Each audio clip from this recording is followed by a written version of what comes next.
Hello, BlizzCon!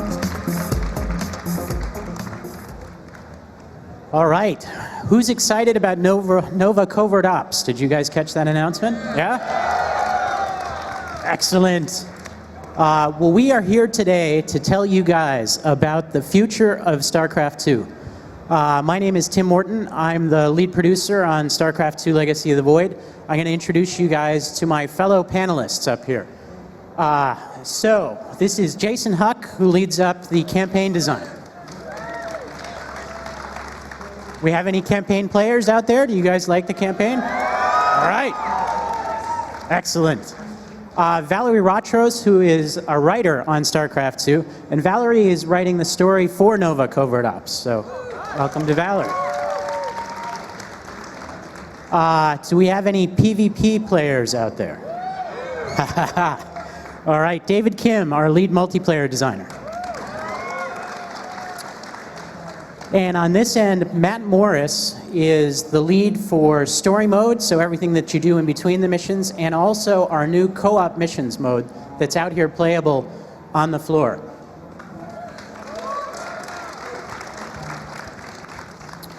All right, so we are going to talk about what is coming after Legacy of the Void. How are we going to fill the void? Sorry. So the first piece of news to share with you guys that we are all super excited about is that development is continuing on StarCraft 2. Everybody who is here on stage with me today and the rest of the dev team is going to keep supporting StarCraft 2 and keep working on it. But we're going to give you some more information on what that means. That means more content, like Nova Covert Ops that got announced today in the opening ceremonies. That means more features that we're going to continue to add over the course of the year to StarCraft 2. Now, some of the content that I'm going to talk about today will be free content. Some of the content that I'm going to talk about today will be paid content. But I want you guys to know that we are super excited to keep working on StarCraft 2. So, micro content. I'm going to drill down a little bit on what this means. This is some content that's going to start coming online after Nova Covert Ops starts to come out, but we are working on some other types of content besides mission packs. We're working on the mission packs as well, and we're very excited to bring those to you. We are working on more co-op missions content that Matt is going to talk about, and we're working on more multiplayer content that David's going to talk about with you today. Okay, so micro content, what does that mean? Unit skins. All right, so to be totally honest with you guys, we have been so busy working on Legacy of the Void that we haven't really fleshed out our plans on exactly what skins we're going to do. So what I'm showing you right now, that is the Purifier Colossus skin that's included in the Collector's Edition. But just to give you a little sense of what skins can look like, this is the Purifier Adept now from Collector's Edition.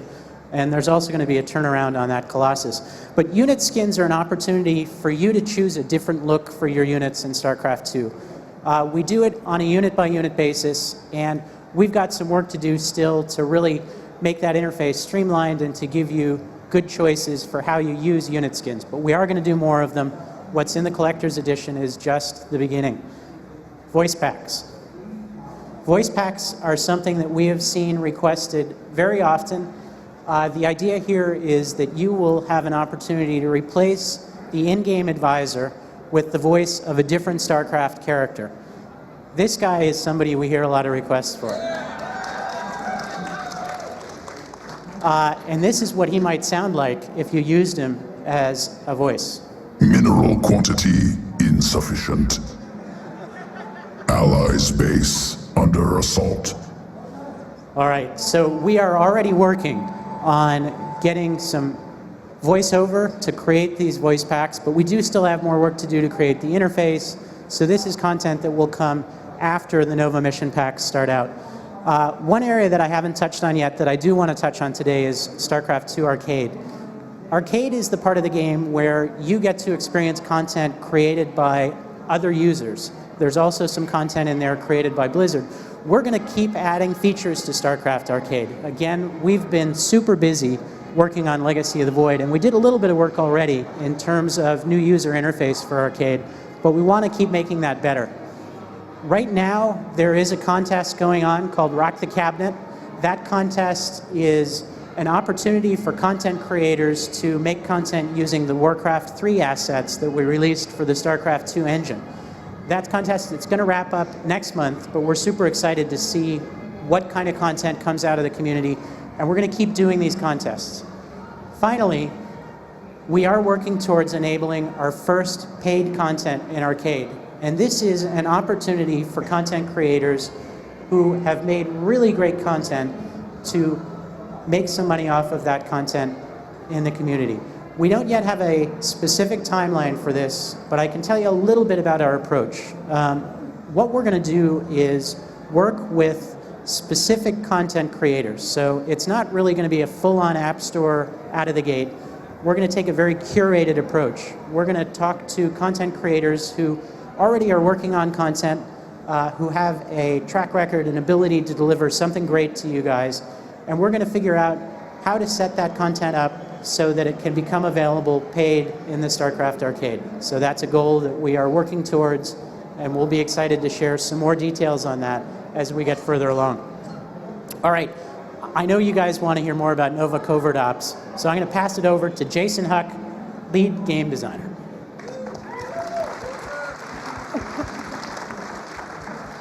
Intaro Tassadar, BlizzCon. Had to get in my Protoss shout there. I mean, we're right on the cusp of Legacy of the Void coming out. So you might be wondering, what are mission packs? You know, when we came to look at about the future of StarCraft 2, it just seemed natural to us that we're going to want to add more stories to this universe and talk about other characters that everyone loves. And of course, Nova Covert Ops. Why not? You know, Nova is awesome. So the mission packs are basically in a different format than our usual campaigns. So these are going to be 9-mission story arc here that will be told over the course of 3 packs. So the first one coming early next year. And if you didn't see this at the opening ceremony, you missed the teaser trailer there, we thought we'd show it again and for everyone to check it out again.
So to quote one of my favorite StarCraft 2 units, StarCraft Unit 2, you know, when I am playing StarCraft 2 and I see a world that's untouched by war, a world of innocence, a world with lush forests and clean streams, I really just want to nuke the crap out of it.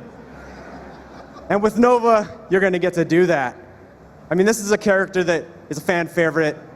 We love her, and so it just seemed natural to us to have her as the first character that we talk about in these mission packs. So let's talk a little bit about this in particular. So much like Kerrigan was controllable in Heart of the Swarm in all those missions, Nova also will be playable. So you'll lead her and her Black Ops forces through these missions. And we'll have like these iconic Terran units that you all know and love, like the Siege Tank and the Marine. But they're going to have a little twists. They're going to have some really cool like Black Ops technology. So you might have like hover siege tanks or Marines with like a stim that actually heals them when they use it. So who needs a medic anymore? You just stim your Marines and they keep going. So Nova will undertake these Black Ops missions for Valerian and the Dominion. She gets this cool new ship that you'll get to explore. And we're really hard at work on all these missions right now, so unfortunately I don't have anything to show you, but rest assured you will nuke the crap out of them. Now, of course, with all our sort of systems that we add to the campaign, this is a really, really rough UI mock-up. So this is obviously not how it's going to look when we release it. But this is an equipment system, and this is something that allows you to kind of kit out Nova in various different loadouts. So she has a helmet or goggles. She has a different suit. She could have a different weapon and different gadgets. So we can give her maybe a different type of grenade, or we can give her a different gun. Instead of her C-28 canister rifle, she can get like a shotgun if it's time to go loud or something. She's experimenting with like a sword even, So, and then of course, with all of our campaign experiences, we're gonna have some really sweet cutscenes that go tell the story of Nova and the Black Ops missions. So.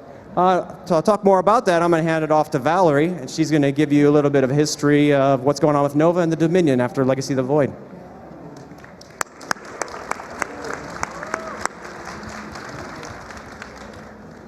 Hey everyone, thanks for coming out today. I am super excited to tell you more about what's going on here in the Terran Dominion. So these Nova mission packs will take place after the end of Legacy of the Void. That concludes with some epilogue missions that push the timeline ahead a few years, and Nova Covert Ops will be even later after that. At this point, the Terran Dominion consists of a war-torn people. They have seen a lot over these past few years.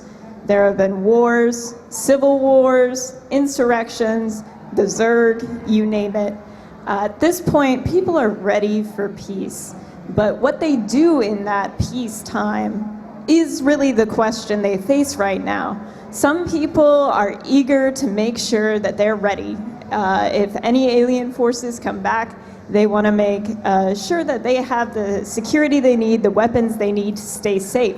While others are more interested in ensuring that the government takes a more progressive, egalitarian direction under Emperor Valerian.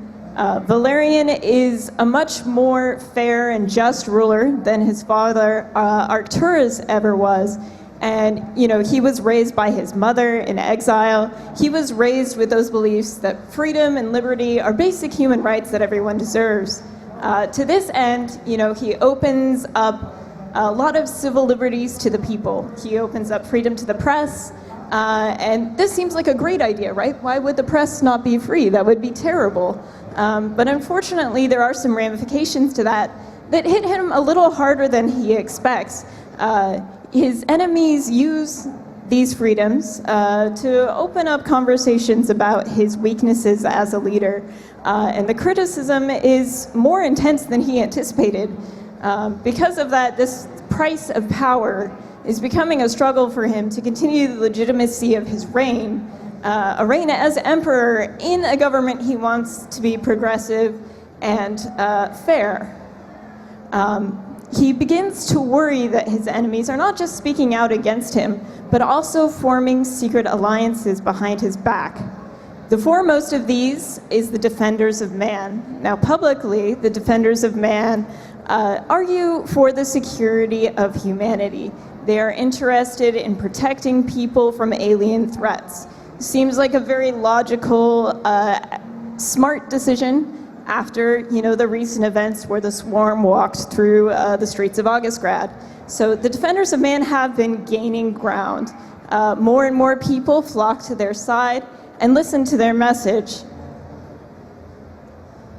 But there's something else going on here behind the scenes. Nova, in that trailer you just saw, has woken up in a facility owned by the Defenders of Man. She doesn't know why she's there or what's going on. And this is a major concern as well for the Dominion. Her disappearance as their best ghost is a top priority situation. They need to find out what's going on there. And Nova will be doing just that as well. She needs to learn more about the Defenders of Man, what they've been planning, and what's next. And now we're going to switch gears to take a look at multiplayer features with David Kim.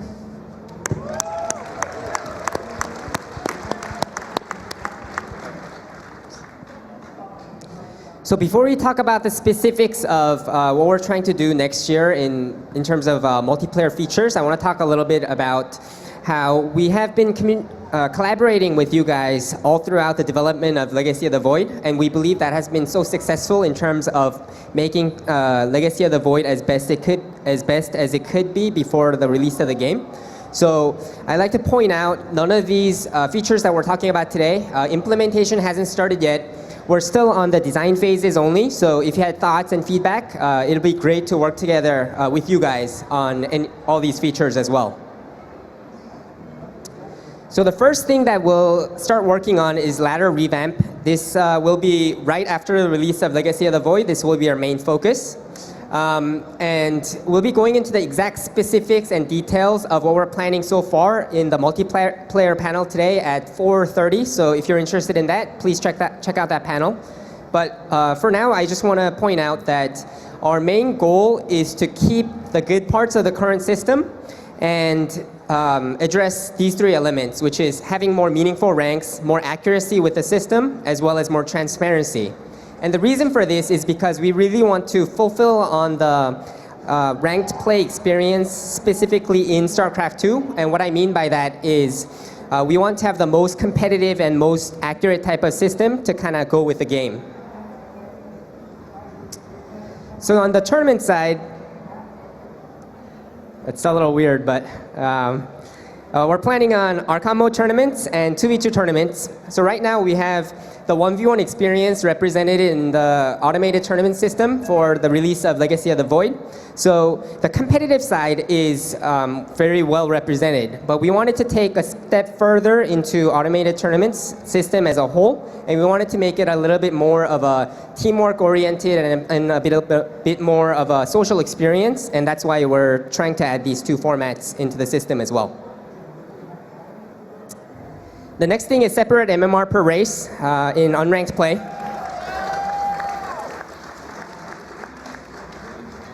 We know that many of you have asked for this feature, and we do also agree that the player experience will be a lot better if you have the ability to check out, say I'm a Protoss player, that's my main race, but I'm kind of curious what my rank is as Zerg or Terran. Giving the players opportunity to do that, I think, is a good thing. But the only thing that we're working on here is, are we going to have separate MMR per race in ranked alone or also in unranked? And the answer to that question is a little bit difficult because the more MMRs we have per player, less good the matchmaking can potentially become. So depending on how our bootstrapping process goes and things like that, we'll make the right call, but please let us know your thoughts. And finally, for the multiplayer side, obviously we're going to have updates as needed, like we did in Wings of Liberty and Heart of the Swarm. And what I mean by that is map updates every season, balanced test maps and balanced patches every season as needed as well. But the more important thing that I want to talk about is exploring big changes. So unlike Wings of Liberty and Heart of the Swarm, we want to explore things like major redesigns to existing units when needed, or even systems, and potentially adding new units to the game to make the game feeling more fresh. And as you guys know from Wings of Liberty or Heart of the Swarm, we had some design issues with a couple units like the Swarm Host or the Broodlord Infestor combination in Wings of Liberty. So we want to be a lot quicker to react to those kind of situations, is why we have this goal. And on top of that, say 1 or 2 years have passed after the release of Legacy of the Void, the game might be a little stale because the strategies have been kind of figured out. Everyone's doing the same sort of things on the ladder and in tournaments and so on. We want to keep the options open in terms of adding new units so that we can keep the game feeling more fresh. So like I talked about a little bit before, we did this whole process of community collaboration all throughout the course of the beta. And even after the release of Legacy of the Void, we would like to continue working together with you so that we can make these new designs or potentially new units coming into the game at a later stage as best as we can. And now Matt Morris, our lead campaign designer, will talk to us about the updates coming next year for co-op missions. Thank you.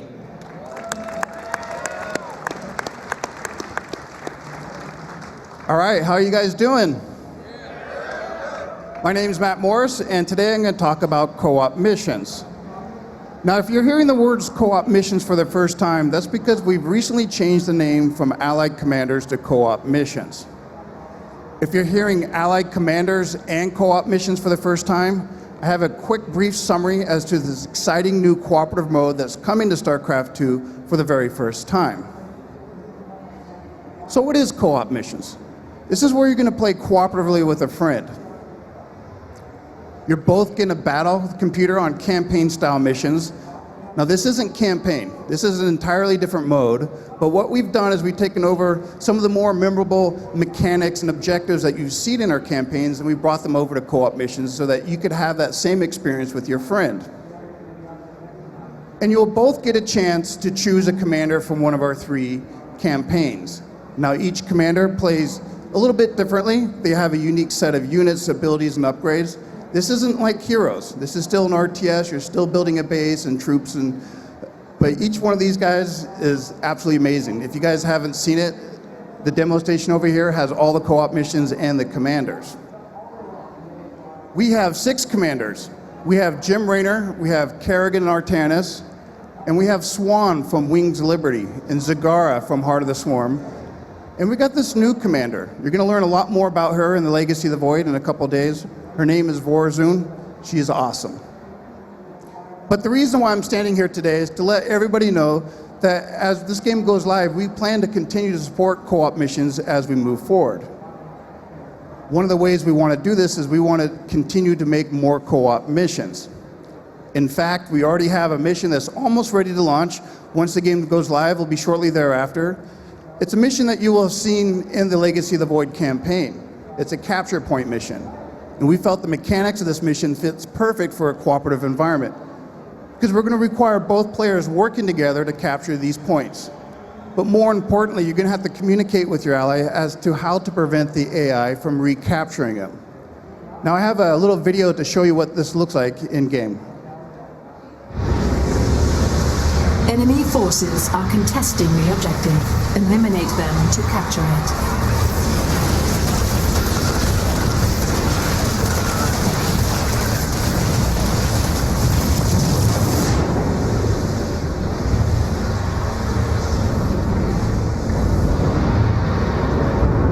Secured a main objective. All right, this area is ours. So as we move forward, one of the most important things that we want to do when we're building these missions is that we want to build missions that you guys want to play on. I highly encourage you guys to be very active on the Battle.net forums, go to Reddit, go into these places that you like to read about StarCraft 2. Let us know what you like and don't like, because we really want to build these missions for missions that you guys want to play on. Now, one of the other ways we plan on supporting this mode is we want to add more co-op commanders. I've mentioned the 6, but today at BlizzCon we're announcing our 7th commander. He's a Protoss commander. His name is Faye Smith Carax. He works in a room called the Solar Core. And what the Solar Core is this is the room that powers the Spear of Verdun, all the weapon systems and the defense systems. And that's what's going to make him different than the other Protoss commanders.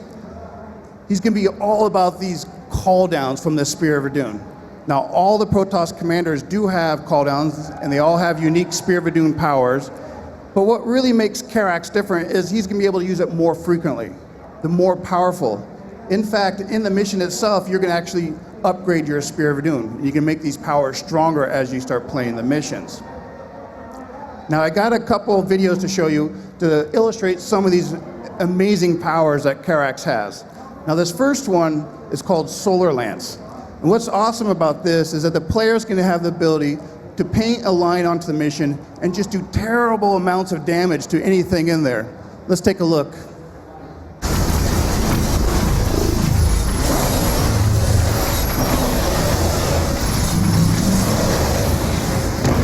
Objective has been destroyed.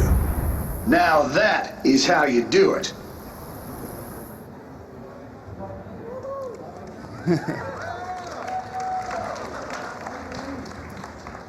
Now, one of these next abilities I'm going to show you, it kind of shows that he has more than just these offensive weapons. Now, all the Protoss, as you know, have a chrono boost that you can single target any structure and make that structure train units faster. Carax has an ability called Super Chrono. And when he activates this, all your production facilities start going in overtime. And it's not just at Chrono Boost speeds, it's actually much, much faster. So I got this video to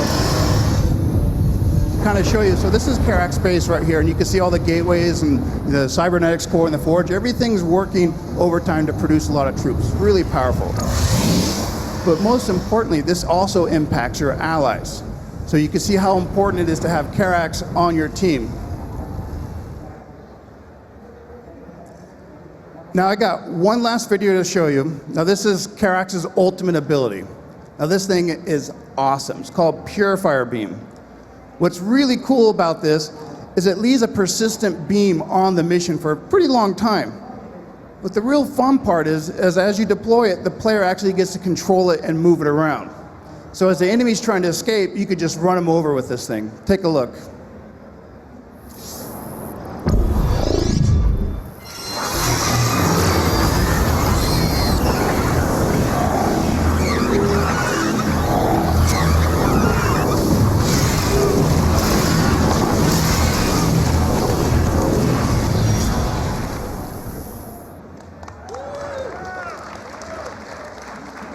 I don't know if you can see it, but I think that thing had like 56 kills on that.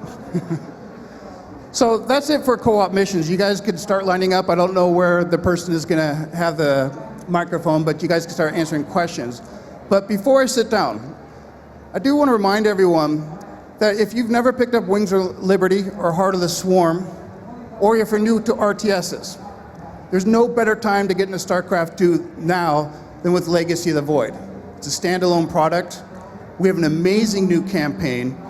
We've got amazing new multiplayer features, new units. We got automated tournaments. We got Archon mode. And now we have a cooperative mode for you and your friends to play together and have that campaign experience. Thank you.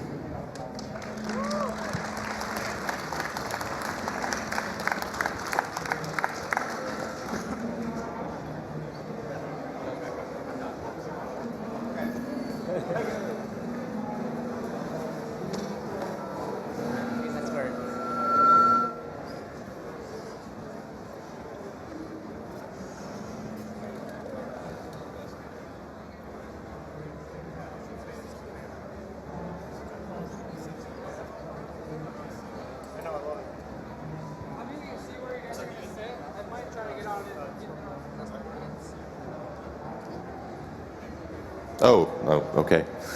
Hi, my question's for the writer. How many of the themes of this mission pack and how much of what you're doing with the Nova story is from StarCraft Ghost, the Cancel project? Is any of it themes, maybe plot elements, anything that happens, or how much of it is from that? So, as with everything that's been written for Nova, it informs her character and it's part of who she is. But the events of Ghost actually took place earlier in the timeline. So this is something that's happening much later, after the events of Legacy of the Void. So that Ghost storyline was featured in the novel Spectres.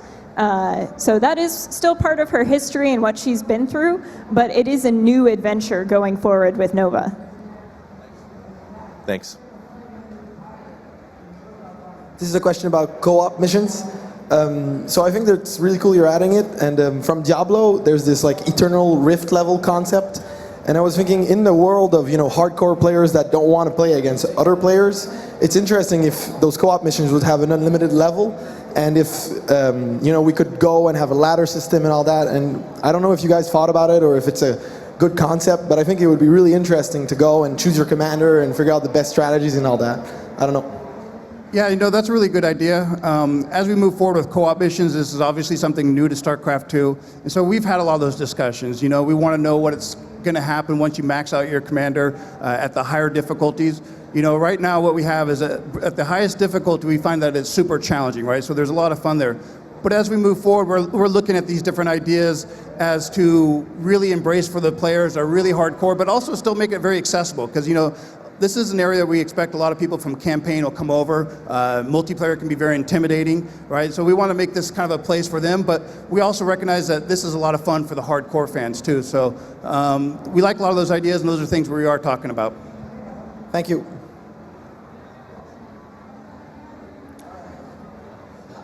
So when I got StarCraft 2, I was really super excited to make my own map. And when I got in, I found a system that was great, had all sorts of features in it, but the field names and how to do things were super complicated and not explained anywhere. What have you done to help resolve that? We do have an effort underway right now to author some more content to help content creators. We're also looking at ways that we can continue to improve the editor interface and to add features to Arcade. So always appreciate feedback, and we definitely are working towards making that a better experience. Thank you.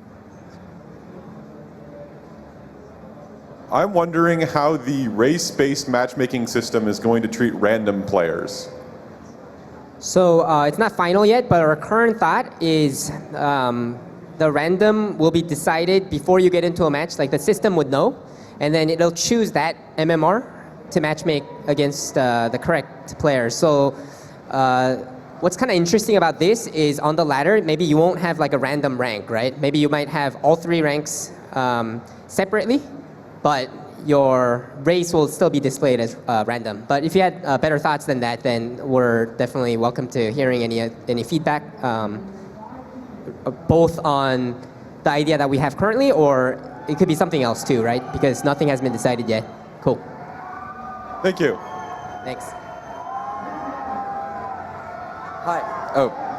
Hi. So my question relates to story and to specifically factions from StarCraft and Brood War and even up to Heart of the Swarm. So are we going to see the return of factions like the UAD, like the Cerberus Recon Squad from the very first game, even the demo missions? Are we even going to see the Umojans or the Kelmorians eventually? And will they have new units to that, with like we saw in the campaigns? We definitely love those factions as well. And as to what they're up to, we haven't stated that yet. We're not planning on having them featured in the Nova covert ops missions, but it is definitely something we could explore in the future. Thank you. Howdy. This would be for whomever it concern. I noticed in one of the first slides you said paid content. Now, recently another developer tried to do this with a game they released, and it had a massive community backlash. How do you feel that you can learn from this, and it will, going forward, not alienate the player base by having some content free, some content behind a paywall, so to speak? Yeah, we have a few core values that we're developing around StarCraft Arcade, but I think the first one is we have no intention to take content that was previously free and make you have to pay for it. I think anything that we plan to introduce through StarCraft Arcade is intended to be new content. The other thing I'll say is that this isn't content that's just going to modify how you play StarCraft. The kinds of things that we're looking at in StarCraft Arcade are really completely new games using the assets and tools that we provide through StarCraft 2 Arcade. So we really feel like this is a distinct individual situation separate from anything else that's been done. And we also feel like it's super important for us as Blizzard to provide a way for content creators to get rewarded for the great work that they do. So this really is about supporting that community. It's not about anything else. Thank you. Yep. Hi, this one's for David. Since the beta dropped, you guys had an unprecedented interaction with the community. We've been very appreciative of it. I would like to know 2 things. One, did you learn anything new about the community you serve? And did those interactions change the way you approach any part of your development for the future? So I guess the most important thing was through working together with our community, we were able to make Legacy of the Void much better than we expected, which is very cool. Because originally when we started this process, we were just trying to increase the positivity, the perception around StarCraft 2, things like that. But as we explored more and more, we realized, man, there's so many smart people out there that can actually make good ideas for the game. So I guess for your second question, then obviously what we learned and what we learned is this is a very good thing, and we need to continue doing more of it. But we're still new to this, so we still have to improve this process. but we definitely want to do more as we go forward after the launch release of Legacy of the Void. Awesome. Thank you. Hey everyone. First, I want to say thanks for all the work you've done. I really love StarCraft, and looking forward to the changes that are coming up. So my question is, I got mainly into StarCraft from Husky, and one of the things that he implemented before he stopped making as much content was Imba League. And it's kind of the equivalent of, I think, Tavern Brawl and Hearthstone, where it has like unique rules for that week or that season or whatever you want to call it. I think it would be a pretty interesting game mode. I'm not sure if you've heard it. Do you have any thoughts on that type of thing? You can use maybe your laddered rank to go against someone of similar skill, but still have like just a silly game or something like that. Yeah, I think that's a great idea, but I think the main difference compared to Hearthstone and our game is we have the arcade, which has a lot of those maps that you're talking about. But on top of that, I think with our new automated tournaments feature, we can do something fun, like maybe we can do like at different intervals. Maybe today is only on this specific arcade type of map tournaments, right? So, and the reason for that, I think, is because if we have too many matchmaking pools on the ladder, the player experience might not be so great. But if we do it using the automated tournament system, that might be a good thing. So it's something that we're talking about. We don't have specific plans yet, but we'll definitely discuss this some more. Thank you. Hi. First of all, excuse my lousy English. I'm not from around. There are a lot of people reviving using the powerful editor from StarCraft 2, reviving the classic missions of StarCraft 1. Have you ever thought about remastering StarCraft 1 with achievements, Battle.net, and etc., etc.? It's feedback that we've heard. I think we've been so busy just getting Legacy of the Void done that we haven't had a chance to really think about what other bigger projects we might explore. But we really appreciate the feedback, and I think it's something we can consider. So, thank you. Hello, thank you. Thanks for making the game and everything. So I have a question about the arcade mode. Whenever I log on to StarCraft, I had to choose between arcade and multiplayer, that kind of stuff. I don't really want to choose that. Do you think it makes sense to move some of the appropriate arcade games to mobile so I can play them elsewhere? It's a pretty big technology task to get our engine ported over to work on mobile platforms. It's something that we have talked about as being really advantageous for content creators to be able to get their content onto other platforms than PC. So we do talk about it internally, but it's a lot of work. So I don't think it's something we can do in the near term. Okay, thank you. Yep. Hi, my question's about the arcade. I find an arcade game I really like, and I'm all like, what else has he made? And I can't figure that out too easily. Is there like any thoughts about like a creator page? Like you click the guy's name who created the map and it takes you to his page and it's all like, hey, he made all these other games and these are all the ratings on them and these are his most popular, this is your favorites, these are the news he's doing on the games. Anything like that? Those sound like things that really would add a lot to arcade. We're doing analysis now to figure out how can we continue to improve that interface. And one example of a feature that we hear requested a lot is the ability to add custom descriptions to lobbies, kind of like the Warcraft 3 days. You know, there's pros and cons to doing that. I think there's a lot of noise that comes out of that. But we are doing a lot of brainstorming right now, so I think those are great suggestions, and we'll factor those in as we talk about it. Thank you. Thanks. Hi, this is for the entire dev team. The question, I was wondering if, could you just move it a bit away? Sorry. Yeah, sorry. I was wondering if, would you consider adding new races, moving on, not in StarCraft 2, but StarCraft 3, as like a new way to innovate the game? That's basically it.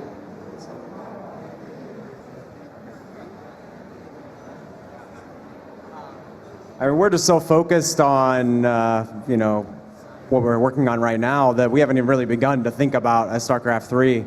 But anything is on the table for that when that time comes. Thank you.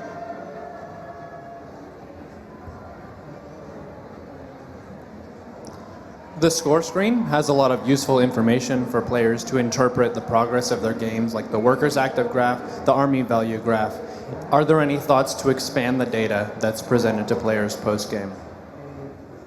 I think that really depends on like the esports side of things as well as our side. So it's something that we can discuss and see if there's a lot of improvements that we can do on that side, because actual implementation shouldn't be too hard on that area. So we'll definitely bring it up and discuss it. And thank you for streaming so much during Legacy of the Void beta. We really enjoyed it. It's been an honor. Thank you. Thank you.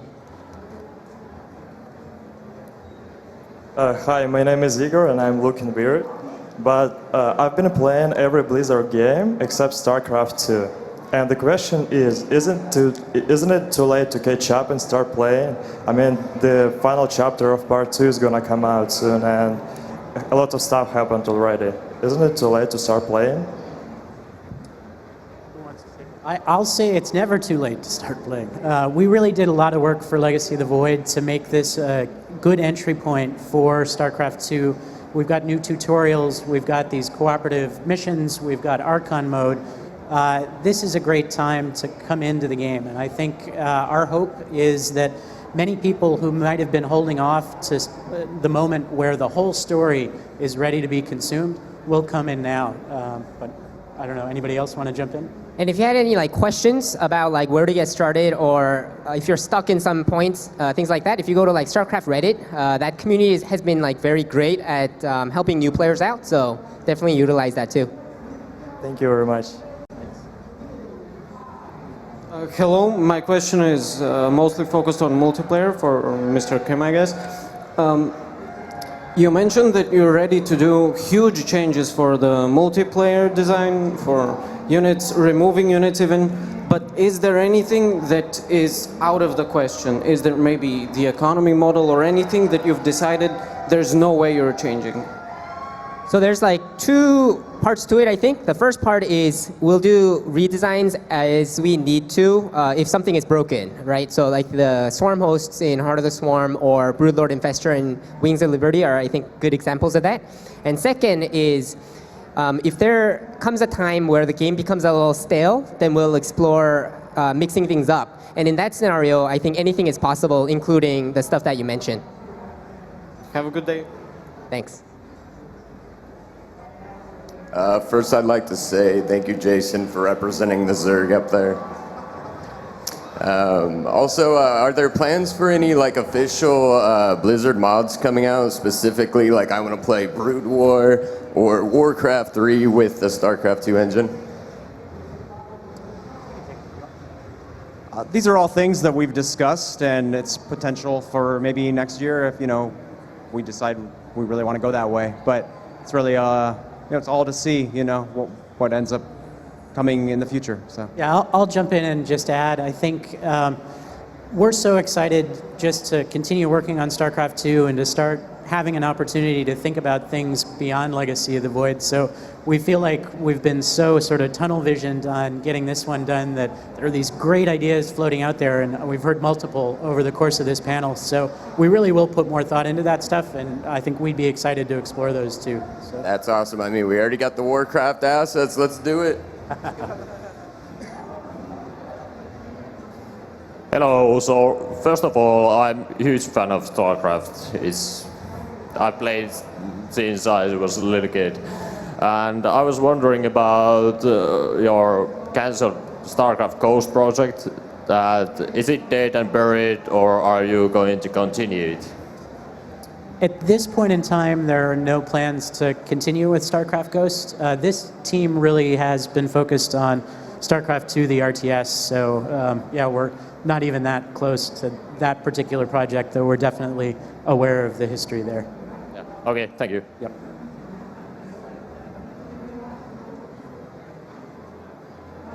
Hello, this is a question for David. So I know there's been a lot of tweaking about the Adapt and the Zealot, but it seems like the consensus is still, why make a Zealot when I can just make an Adapt? What can you do to make either the Adapt less powerful or the Zealot more powerful? So right now, we think there is a bit of a clear distinction, more so than we had right when the adept was first introduced. For example, if you're harassing using your Warp Prism, obviously the Zealot is stronger if you're trying to take out his hatchery versus if you're just trying to harass the worker line, the adept is better. And in combat, the charge has its benefits compared to like the Psionics transfer of the adept is better against like harassment and things like that. So we think the differentiation is a little bit better, but like you said, they do overlap a little bit still, and some of that I think is it's just natural when we add a core unit to a race, right?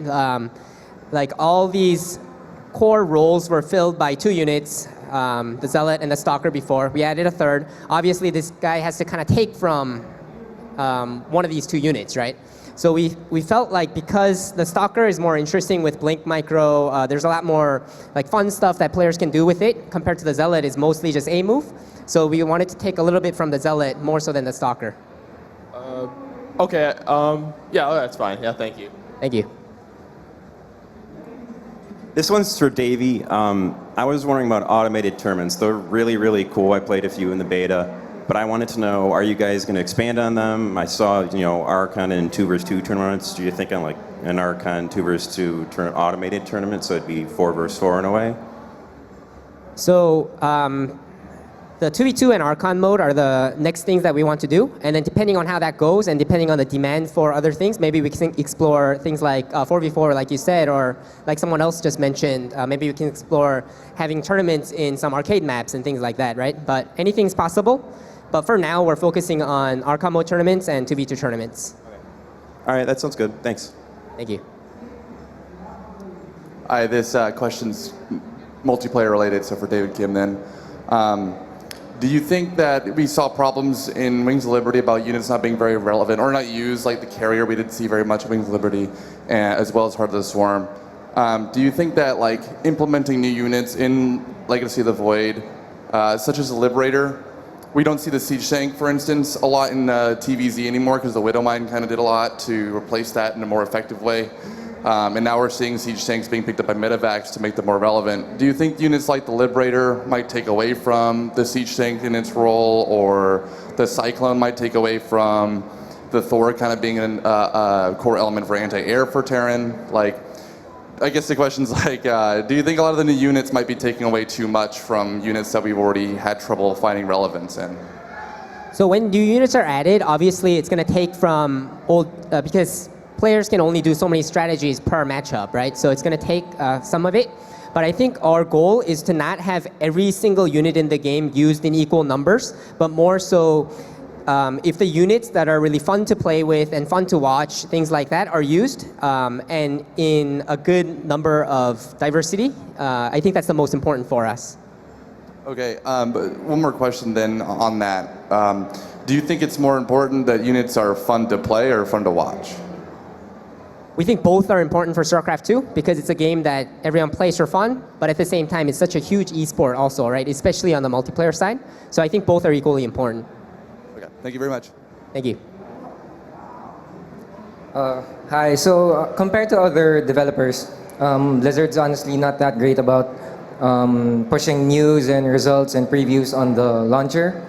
So are you looking into improving how you handle coverage and how you handle getting the news out? Because the launcher is really important for the casual players to see that, hey, there's something going on, there's a big tournament with good players. So what are you doing to improve that? There are 2 aspects to answering that question. I think the first is the Battle.net launcher. And there is a dedicated team that works on the Battle.net launcher that has plans to continue improving it throughout 2016. So I think you will see some improvements there.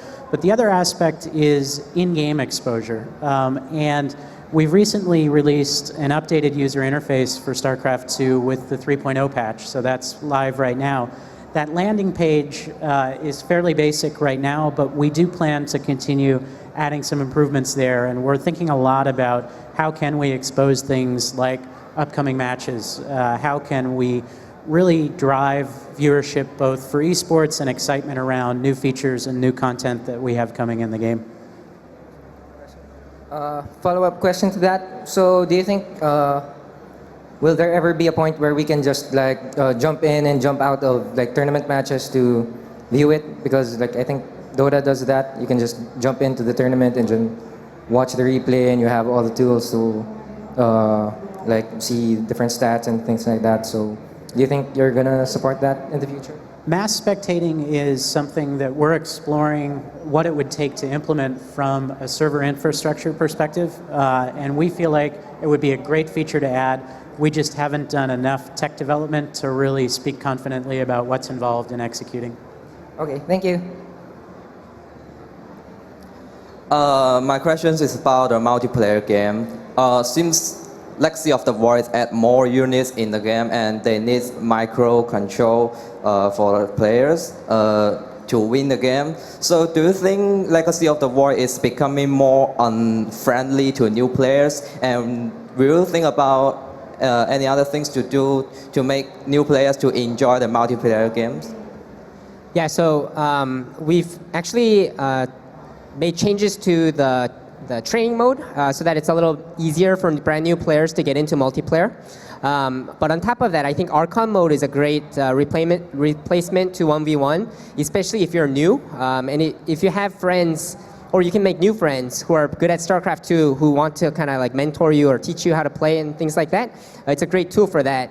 And as far as the 1v1 experience goes, because we have the matchmaker working pretty well in our game, if you are at like a silver level, you're only running into other silver level players who also can't do all these pro level micros. So we believe all these things combined kind of help out the new player in that sense. Thank you.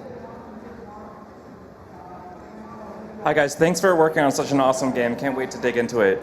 But something different this year that's different about previous years is that there isn't a next game announced yet. So can you please put us all at ease and say that there's something on the roadmap when it comes to a future RTS StarCraft release? Well, I think what I can say is that this team loves RTS and that we plan to continue building games for a long time. What we don't know is what that next game is going to be. So I think that's an area where getting feedback from you guys and from the player base at large will really help us as we start to think about what are we going to work on next. Okay, thank you. Hi, my question is about mission packs. I think they're a really great idea of getting to see more of the story in between games than we have in the past. My question specifically is about using them as a vehicle to only move the timeline forward, or will there be some that maybe go back and look at some of the StarCraft history, like seeing the Protoss in their heyday or something like that? Yeah, totally. That's an awesome idea. You know, like we could totally explore that space if we wanted to. In this case, we just decided to go, you know, after Void. So, thank you. Hey, quick question about matchmaking, actually. So there's Archon versus Archon. You have to do basic 2v2 versus 2v2. Is it possible or even viable to do Archon versus 1v1? So if I wanted to play against two people, is that something that the system can handle right now? So that's something we wanted to do, but our worry was, would people think that's super unfair? Like I didn't want to match against an Archon as 1v1 and so on, right? So if a lot of the players, if majority of the players turn off, if you give that option to turn it off, our worry is putting that into the game, majority of the people turn it off, like no one uses it and things like that. And we actually asked our community and the responses weren't super positive that time, but maybe it's changed and it's really up to you guys. And if you guys really want that feature, we can definitely discuss it again internally. All right, thanks. Hey, this is basically for David Kim, and are you satisfied with the balance on a multiplayer at the moment, especially TVP, for the early game at least, the Adepts? For Legacy of the Void, we don't feel super confident, obviously, because, especially because the top players haven't played Legacy of the Void a lot yet, so we don't really know what happens at the top level, but we are fairly happy with across the other different skill levels, because like we mentioned in one of our weekly posts too, the stats are like actually looking much better than it did at the start of the beta or even during mid-beta. So we will have to release the game to know for certain, but on the latter side, we feel pretty confident. on the pro level side, we don't feel super confident, but we'll see and we'll react as we go. Okay, thank you. I'm a really big Protoss fan, so thank you for making this game. I feel like I've been waiting for it since 1998. When we first started talking about StarCraft 2, one of the things that was discussed was replacing the carrier with, I think it was the Tempest at the time, and then you went back on that and decided to keep it as the carrier. Then when Heart of the Swarm was coming out, I think there was discussion of removing the carrier because it was underused, and we went back on that, and then there was discussion of removing the mothership, and then that didn't happen. How do you, because there's a community kind of attachment to these units, and they're kind of iconic now, how do you think about balancing or removing these iconic units that players are emotionally invested in, even if they don't really seem to work out in the meta of the game? So unit count is something that we really have to be careful of, because if there's too many units in the game, then the strategic element of trying to counter what the opponent is doing, things like that, can become a little bit muddy and complicated. So we do need a plan for it, especially if we're going to be adding new units going forward. So we have a lot of discussions on it, not a lot of good ideas yet. So if you guys had good ideas, it'll be great to hear what the best move is there. So does that mean that removing those units is something that you would still be open to? Or? Yes, we will definitely have to at some point, because how many units is too much, right? We don't know that answer yet. But there will come a time if we start adding new units to the game. And I know that other games are doing this. Like WoW has cleaned up a lot of the skills in their classes, for example. Hearthstone probably needs to explore this area as well, because the number of cards are getting bigger and bigger as time passes. So we'll see. Thank you. All right, I think we're almost out of time, so this will be our last question. Hello. I love the idea of the new missions as well as co-op missions for the smaller bits of story, but eventually I do get tired of small bits and love, another expansion. Do you feel like on the current opinion of the dev team is to work on another trilogy a couple years down the line? Or are you going to see more of a World of Warcraft approach of maybe a Brood War-esque expansion for the game? Right now, all options are on the table. I think a lot will depend on the response that we get back from the Nova Covert Ops work that we're doing, from the new co-op missions and co-op commanders we release, from the multiplayer changes that happen over the course of the year ahead. Really, there's the possibility that we'll continue to support the game granularly like this. There's the possibility for whole new stuff in the future. A lot of it really just depends on what you guys tell us. Okay, thank you. Thanks, everybody, and check out WCS today. Should be great. Thanks. Thank you for attending the Future of StarCraft 2 panel. Up next, the World of Warcraft Cinematics, The Road to Legion panel.